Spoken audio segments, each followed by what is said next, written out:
So here there is a question which we are required to prepare only statement showing changes in working capital alone. Okay, let us work out this problem. From the following, prepare a statement showing changes in working capital during 2002. So like this only they will usually give for us in order to prepare a fund flow statement. So cash flow statement ko இதே மாதிரி தான் வந்துட்டு balance sheet கொடுத்துருவாங்க. அதுக்கு கீழே some of the adjustments இருக்கும். இப்போ நம்ம வந்து ஒரு சிம்பிள் ப்ராப்ளம் அதுவும் ஃபர்ஸ்ட் ஸ்டெப் மட்டும் தான் ப்ரிப்பேர் பண்ண போறோம். ஸோ அதனால வந்து சிம்பிள் ப்ராப்ளம் எடுத்திருக்கோம். Balance sheet of Premier Limited as on 31st December. Liabilities they have given and assets they have given for 2 years they have given 2001 and 2 they have given.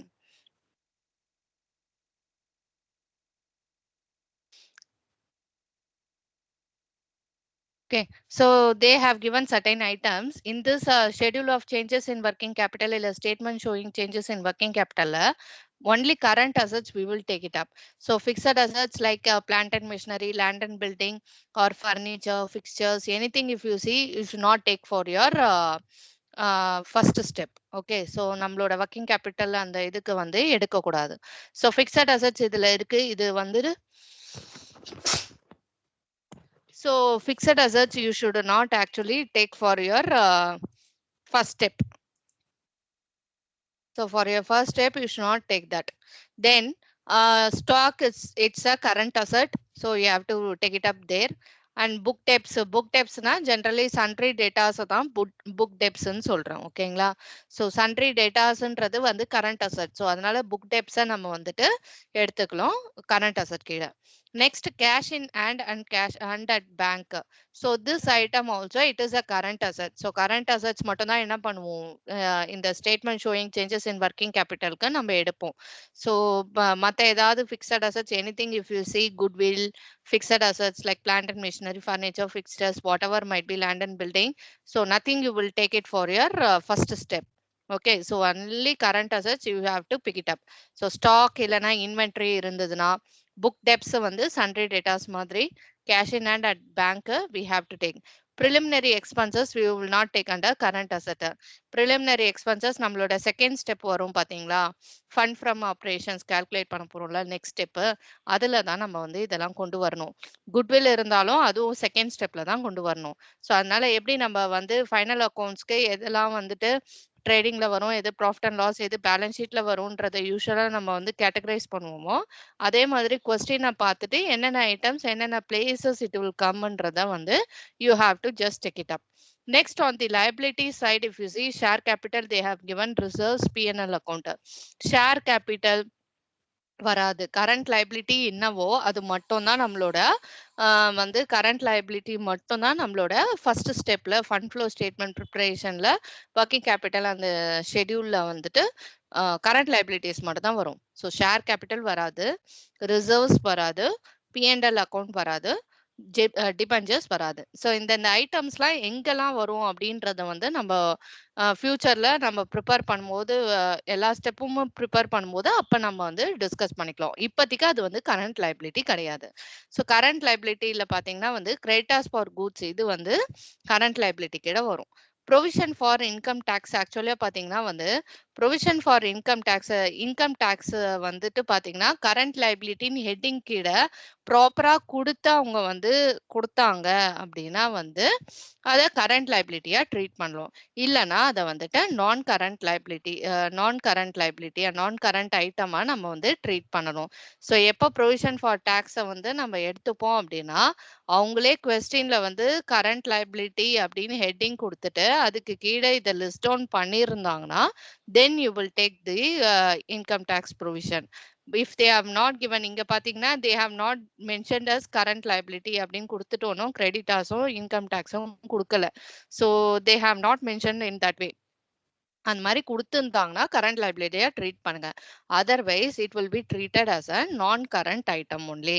so only current assets and current liabilities alone we will take if suppose provision for income tax has been given under the heading current liability, then you take that item.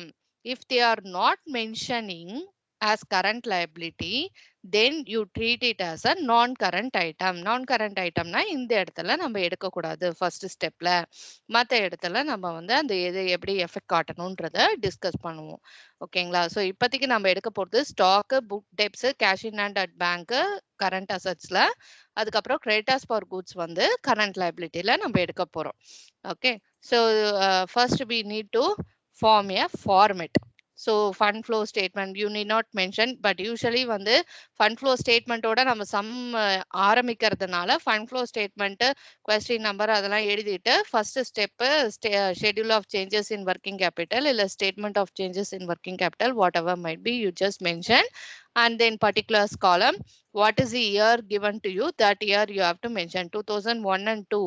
So that 2 years you have to mention. So 2001, this one is 2002. Increase decrease column. In brackets you can mention as rupees. Okay, amount rupees, everything you can mention. So you can mention this one. Okay, so first thing is your current assets you have to take. Now in our question, if you see stock is there, sometimes ஸ்டாக்குக்கு பதிலாக inventory கொடுத்துருப்பாங்க. சில time ஸ்டாக்லேயே வந்து 3 split அப்பாக இருக்கும். Raw material ஃபார்மில் இருக்கும், work in progress ஃபார்மில் இருக்கும், ஃபினிஷ்டு குட்ஸ் ஃபார்ம். ஸ்டாக்குன்றது எல்லாமே தான். நம்ம இனிஷியலாக வாங்குறோம்ல, அது வந்துட்டு ரா மெட்டீரியல்னு சொல்லுவோம். சப்ளையர் கிட்டேருந்து வாங்குறோம். ஸோ அதை வந்து ப்ரொடக்ஷனில் ஈடுபடுத்தி அது ஃபைனலாக ஃபினிஷ் ப்ராடக்ட்ஸாக கொண்டு போவோம். ஸோ எல்லாமே என்ன ஸ்டேஜில் இருந்தாலும் அது பேர் ஸ்டாக்கு தான்.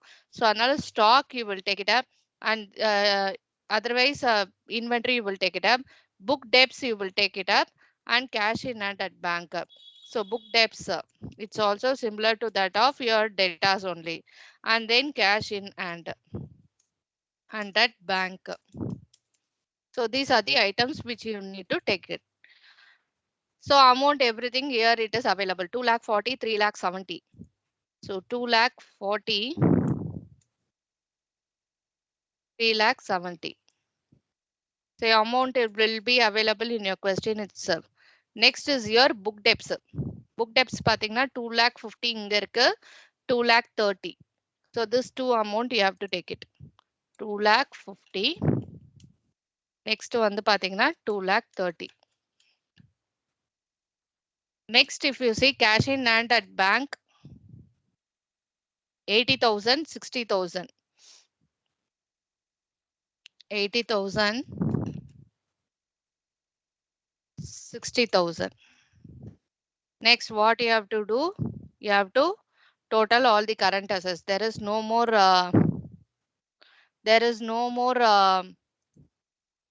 current assets in your question.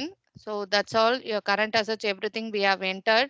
So preliminary expenses here it will not come, it will come in funds from operation calculation தான். So நம்ம பண்ண போறது வெறும் first step இருக்கக்கூடிய ஒரு problem மட்டும்தான். So let us total this one 2 lakh 40 plus 2 lakh 50 வந்து பாத்தீங்கன்னா 4 lakh 90 வரும். 4 lakh 90யும் 80,000 add பண்ணீங்கன்னா 5 lakh 70. You also just check whether all the amount everything I am entering in a right manner. So for this you can again add 3 lakh 70 plus 2 lakh 30 பாத்தீங்கன்னா it is 6 lakh 6 lakh plus 60,000 வந்து it is 6 lakh 60,000. Okay, so this will be your total current assets. Now again next what is the next step? You have to take your current liability. Can you follow till this? Yes, ma'am. Yes, ma'am. Okay, pa. Yes, ma'am, we can follow. Okay, okay. So next part பாத்தீங்கன்னா current liabilities. இந்த current liabilityல இந்த ஐட்டம்ஸ்லாம் வராதுன்னு சொல்லிட்டேன். அதெல்லாம் எங்க வரும்ன்றத ஃபியூச்சர்ல we can discuss. So now if you see in this no among in this creditors for goods மட்டும் தான் இந்த இடத்துல இருப்போம். ப்ரொவிஷன் ஃபார் இன்கம் டேக்ஸ் நான் சொன்ன மாதிரியே வந்து அது கரண்ட் லைபிலிட்டின்னு ஒரு ஹெட்டிங் கொடுத்து அது கீழே மென்ஷன் பண்ணியிருந்தாங்கன்னா எடுத்துக்கோங்க, இல்லைன்னா வந்து நான் கரண்ட் ஐட்டமா அதை ட்ரீட் பண்ணிக்கோங்க. ஓகேங்களா? ஸோ கிரெடிட்டார்ஸ் ஃபார் குட்ஸ் மட்டும் we can take it up 1 lakh 70யும் 1 lakh 60யும். ஸோ எப்படி கொஸ்டின்ல கொடுத்துருக்காங்களோ அதே மாதிரி எப்பயுமே எழுதிருங்க. அது வந்து சன்ட்ரி கிரெடிட்டார்ஸ்னா சன்ட்ரி கிரெடிட்டார்ஸ், இல்லை கிரெடிட்டார்ஸ் ஃபார் குட்ஸ்னா அதுக்கு ஏற்ற மாதிரி. ஸோ எப்படி கொஸ்டின்ல இருக்கோ அதே மாதிரி வந்து you have to right. So if you see creditors for goods 1,70,000, 1,60,000, 1,70,000 and 1,60,000. Okay. Now this will be your total current liability. There is nothing any other item கிடையாது. Bills payable, bank overdraft அந்த மாதிரி நிறைய items இருக்கும். But இந்த கொஸ்டின்ல இவ்வளவுதான் current liability. So we can mention it as B, total current liabilities, and we can total this one. So 1,70,000.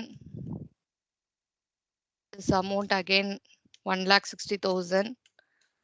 So இப்போ அப்படியே எழுதிக்கிட்டோம். எதுவுமே வேற இல்ல. அதனால அப்படியே அந்த அமௌண்ட்டை டோட்டல் கரண்ட் லைபிலிட்டிஸ் ஆயிடுச்சு. ஸோ நெக்ஸ்ட் ஸ்டெப் என்ன பார்த்தீங்கன்னா, இது வரைக்கும் வந்து total current assets, total current liabilities. We have to subtract. If we subtract current assets minus current liabilities, we will get what? Working capital. So that is A minus B.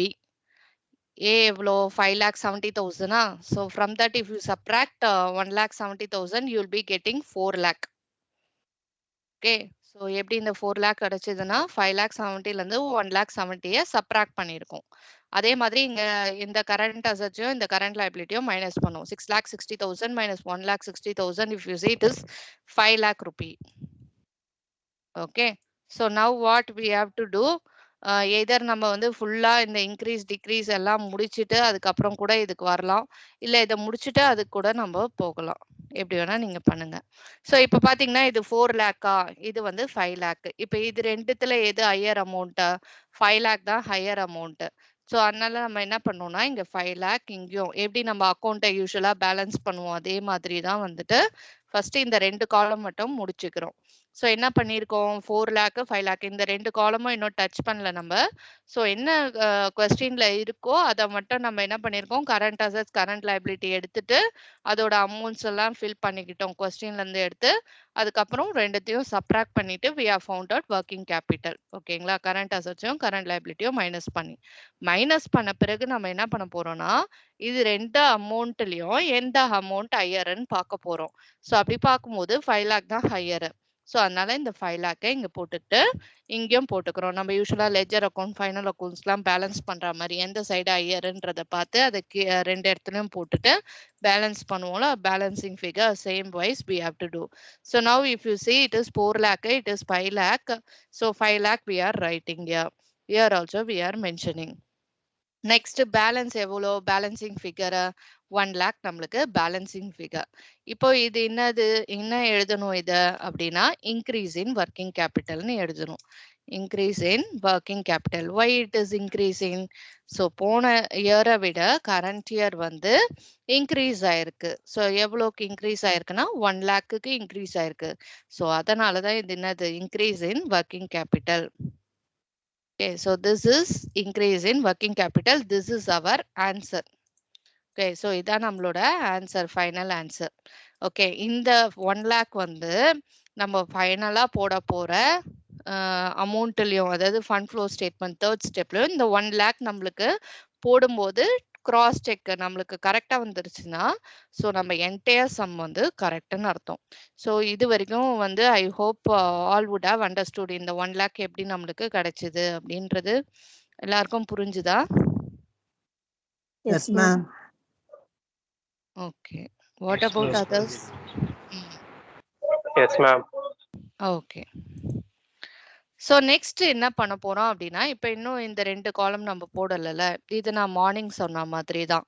Current asset increase ஆயிருந்தா increase காலம்ல காட்டுங்க, current asset degrees ஆயிருந்தா degrees காலம்ல காட்டுங்க. Current லைபிலிட்டியை பொறுத்த வரைக்கும் ரிவர்ஸா apply பண்ணுவோம். So அந்த இடத்துல தான் நம்ம யூஸ்வலா என்ன பண்ணுவோம், மிஸ்டேக் பண்ணிடுவோம்.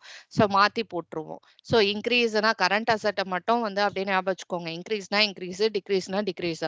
So if you see here 2,40,000 இங்க வந்து 3,70,000 எல்லாத்துக்குமே டிஃபரன்ஸை மட்டும் தான் எடுத்துக்க போறோம். டிஃபரன்ஸ் எடுத்துக்கிட்டு அதாவது சப்ராக்ட் பண்ணி டிஃபரன்ஸ் எடுத்துக்கணும். எடுத்துட்டு if it has got increased this year current இயர்னா இன்க்ரீஸ் காலம்ல காட்டுங்க. So 2 lakh 40, 3 lakh 70. Difference எவ்வளோ 1 lakh 30யா? So 1 lakh 30ன்றது increase ஆயிருக்கா? So current asset பொறுத்த வரைக்கும் increase in current assetனா increase columnல காமிக்கணும். increase in working capital அர்த்தம். So அதனால 1 lakh 30,000 இங்க வேணும்னா நம்ம nil அப்படின்னு கூட போட்டுக்கலாம். So எதுவுமே fill பண்ணாத இடத்துல, அதாவது ஒரு இடத்துல தான் fill பண்ணுவோம் ஒரு particular itemனா ஒரு இடத்துல தான் நம்ம fill பண்ண போறோம். either increaseல காட்ட போறோம் இல்லைன்னா decreaseல காட்ட போறோம். எந்த இடத்துல காட்டலையோ அந்த இடத்துல you can just show it as nil. Next, if you see for book debts, book debts னா debtors தான். So எதா இருந்தாலும் current asset increase ஆயிருந்தா increase column, decrease ஆயிருந்தா decrease column. 2,50,000, 2,30,000. Now, what is the difference? 20,000 is difference. It has got down. It has gone down now. So என்ன ஆயிடுச்சு கம்மியா இருக்கு. ஸோ அப்பனா என்ன அர்த்தம் டிக்ரீஸ் இன் கரண்ட் அசட்னா அப்படியே வந்து டிக்ரீஸ் இன் கரண்ட் அசட்னா decrease in working capital. So அதனால நம்ம என்ன பண்ணோம் டிக்ரீஸ் காலம்ல 20,000 காட்டணும். ஸோ எல்லாமே டிஃபரன்ஸ் அமௌண்ட்டை தான் காட்டுறோம் நம்ம. அந்த டிஃபரன்ஸ் அமௌண்ட்டை எந்த காலம்ல காட்டுறோன்றத பார்த்துட்டு அடுத்த காலம்ல நில்லுன்னு காமிச்சுக்கலாம் நம்ம. அண்ட் வந்து இன்க்ரீஸ் ஆயிருந்தால் இன்க்ரீஸ் காலம், டிக்ரீஸ் ஆயிருந்தால் இந்த current year decrease column. So you can remember in that way. Next cash in hand, it has got decreased. 80,000ல இருந்து கரண்ட் இயர் 60,000 ஆயிருக்கு. அப்ப நம்ம எந்த காலம்ல காட்டணும் டிக்ரீஸ் காலம்ல காட்டணும். Okay, decrease in current asset decreases working capital. So how much amount 80,000 க்கும் 60,000 க்கும் difference எவ்வளோ 20,000 is your difference. So 20,000 you have to show in decrease column like this. Wherever it is not there, you can show it as nil. Okay, so இதுக்கப்புறம் வந்து வேற எதுக்கோ இதுக்கெல்லாம் பண்ணக்கூடாது. நம்ம கம்பேரிசன் இதெல்லாம் பண்ணிட்டு இங்கெல்லாம் போடக்கூடாது. அப்படியே வந்துட்டு வெறும் அந்த ஐட்டம்ஸ் இருக்கு பாத்தீங்களா, ஸோ அதுக்கு மட்டும்தான் we have to do increase or decrease ஆன்னு. சும்மா இதுக்கெல்லாம் நம்ம வந்து பண்ணக்கூடாது. இங்க இருக்கு பாத்தீங்களா டோட்டல் காலம்க்கு டோட்டல் கரண்ட் அசட்ஸ்க்கோ இல்ல டோட்டல் கரண்ட் லைபிலிட்டிக்கோ இதுக்கெல்லாம் பண்ணக்கூடாது நம்ம. So only for the items whatever you have taken as current assets, whatever you have taken as current liability, only for that you have to do, not for the டோட்டலுக்கு difference கண்டுபிடிச்சி போட்டுற போறீங்க. So அப்புறம் வந்து தப்பான answer நம்மளுக்கு வரும். So அதனால அதை வந்து நம்ம நல்லா வந்து மைண்ட்ல ஃபிக்ஸ் பண்ணிக்கணும். ஸோ அதுக்கு வந்து we should not do. So இப்போ அப்போ இதை அவாய்ட் பண்ணிடுவீங்க. அதனால இங்க எதுவுமே போட மாட்டீங்க. அதோட நேரா என்ன ஐட்டம் அடுத்த ஐட்டம் இருக்கோ அதுக்கு தான் வருவீங்க. So then if you see current liability, this is the item.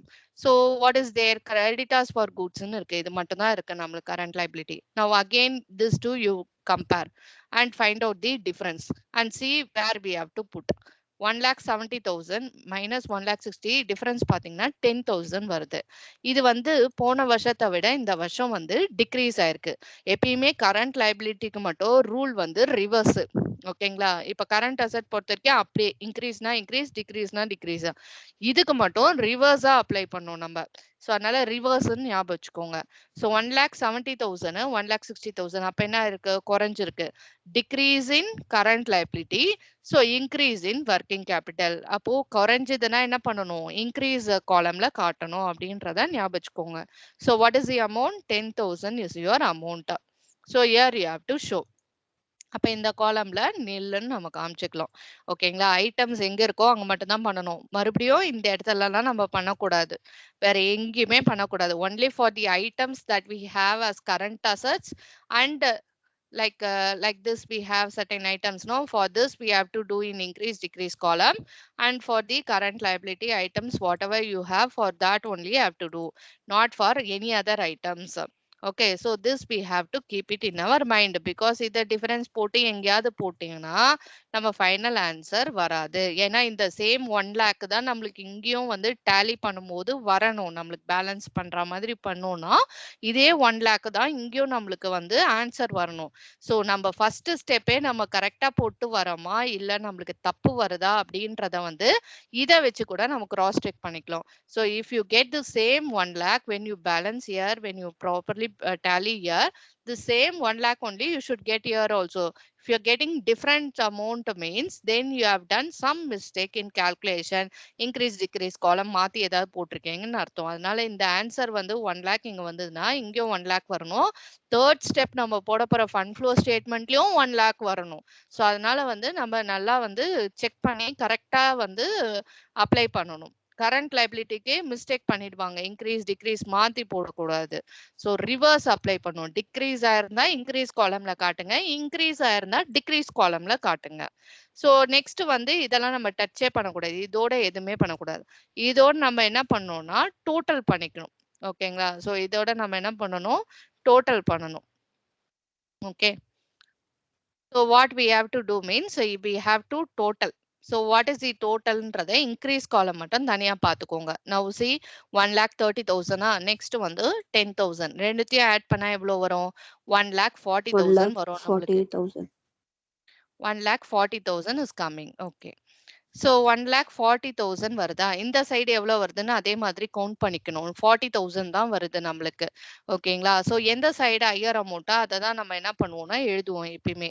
So 1,40,000 தான் ஹையர் அமௌண்ட். இந்த சைடு ஆட் பண்ணீங்கன்னா 1,40,000 வருது. இந்த சைடு ஆட் பண்ணீங்கன்னா 40,000 தான் வருது டிக்ரீஸ் காலம்ல. ஸோ எது ஹையர் அமௌண்ட்னா 1,40,000 தான் ஹையர் அமௌண்ட். ஸோ அதனால என்ன பண்ணும், 1,40,000 இங்க வந்து போட்டுக்கணும். இப்ப நெக்ஸ்ட் வந்து இப்போ எவ்வளோ நம்மளுக்கு இன்னும் தேவைப்படுது? இந்த சைடு 1,40,000 ஓகே. இந்த சைடு வந்து வெறும் 40 தான் இருக்கு. அப்ப டிஃபரன்ஸ் எவ்வளோ? 1,40,000ல இருந்து நம்ம இது ரெண்டுத்தையும் வந்து we have to subtract. 1,40,000ல இருந்து இந்த 40,000 20 plus 20ல 40,000ல ஸோ இந்த 1,40,000ல இருந்து 40,000 subtract பண்ணா we will be getting 1 lakh rupees. So this will be our increase in working capital. Wherever you no need, you will have it as nil or we can leave it up like that itself. So 1 lakh amount வருது. இப்ப பாத்தீங்கன்னா இந்த அமௌண்ட்டும் this amount and this amount is same, right? So அதுதான் அதனால தான் சொல்றேன், நம்ம கரெக்டா நம்ம போட்டுட்டு வந்தோம்னா இந்த அமௌண்ட்டும் இங்க வர்றது. சில சம்ல வந்து டிக்ரீஸ் இன் ஒர்க்கிங் கேபிட்டல் வரும், சில சம்ல இன்க்ரீஸ் இன் ஒர்க்கிங் கேபிட்டல். இந்த வருஷத்தை விட இந்த வருஷம் இன்க்ரீஸ் ஆயிருந்தா இன்க்ரீஸ் இன் ஒர்க்கிங் கேபிட்டல் நம்மளுக்கு கிடைக்கும். இல்லைன்னா டிக்ரீஸ் இன் ஒர்க்கிங் கேபிட்டல் நம்ம சம்ல வந்து ஆன்சரா கிடைக்கும். ஸோ ஆக மொத்தம் இங்க என்ன ஆன்சர் வருதோ அதே சேம் ஆன்சர் இங்க வந்ததுன்னா நம்ம போடுற சம்மு கரெக்ட்னு அர்த்தம். ஸோ நடுவுல எந்த இடத்துலயும் நீங்க எதுவுமே கால்குலேட் பண்ணக்கூடாது. Only for the items you have to find out either increase R degrees. Finally இதுல எப்படி நம்ம பேலன்ஸ் பண்றோம் வந்து எப்படி பேலன்ஸ் பண்ணி இந்த பேலன்சிங் ஃபிகரை கண்டுபிடிக்கிறோம், அதே மாதிரி தான் நம்ம என்ன பண்ணுவோம், இன்க்ரீஸ் காலமை தனியா டோட்டல் பண்ணிக்கணும், டிக்ரீஸ் காலமை தனியா டோட்டல் பண்ணிக்கணும். எந்த சைடு ஹையர்னு பார்த்தா அது காமனா இந்த மாதிரி எழுதிடணும். பேலன்ஸ் எவ்வளோ டிஃபரன்ஸ் வருது அப்படின்றத பார்த்து நம்ம அந்த இடத்துல வந்து போட்டுக்கணும். So this is the way how you have to prepare the first step. So this is the first step, schedule of changes or statement of changes in working capital, and this is the format for that. Based upon here they have given, you will be taking that, and what all the current assets, what all the non-current assets, அதாவது fixed assets, what all the current liabilities, நான் current liabilities எதெல்லாம் treat பண்ணும் அப்படின்றத நல்லா ஸ்பெசிஃபிக்காக நம்ம வந்து தெரிஞ்சு வச்சுக்கணும். தெரிஞ்சு வச்சுக்கிட்டு கரெக்டாக இந்த கால்குலேஷன் நம்ம போட்டோம்னா இன்க்ரீஸ் டிக்ரீஸ் நம்ம ப்ராப்பராக ஐடென்டிஃபை பண்ணோம்னா இந்த ஃபர்ஸ்ட் ஸ்டெப்பு ஆன்சர் இந்த மாதிரி கரெக்டாக நம்மளுக்கு வந்துடும். இல்லைனா ஏதாவது மிஸ்டேக்னா அதுக்கப்புறம் நம்மள என்டையர் சம் ஒரு 15 மார்க்ஸ் சம்மு இல்லை 13 மார்க்ஸ் சம்னா அதுக்கப்புறம் இந்த ஸ்டெப்லேயே நம்ம மிஸ்டேக் பண்ணிட்டோம் ஃபர்ஸ்ட் ஸ்டெப்லேனா நம்மளுக்கு 4-5 மார்க்ஸ் கூட கிடைக்காது. ஸோ அதனால நம்ம இப்போ வந்து ப்ராப்பராக வந்து ஒர்க் அவுட் பண்ணும். இதுதான் நம்மளோட முதல் ஸ்டெப்பு. இதுக்கப்புறம் வந்து ஃபண்ட் ஃப்ரம் ஆப்ரேஷன்ஸ் கால்குலேட் பண்ணுவோம். அதுக்கப்புறம் ஃபண்ட் ஃப்ளோ ஸ்டேட்மெண்ட் ஃபைனலாக ப்ரிப்பேர் பண்ணுவோம். So this the way how you have to prepare the first step. Am I clear to you? Yes, ma'am. Yes, ma'am. Yes, ma'am. Yes, ma'am.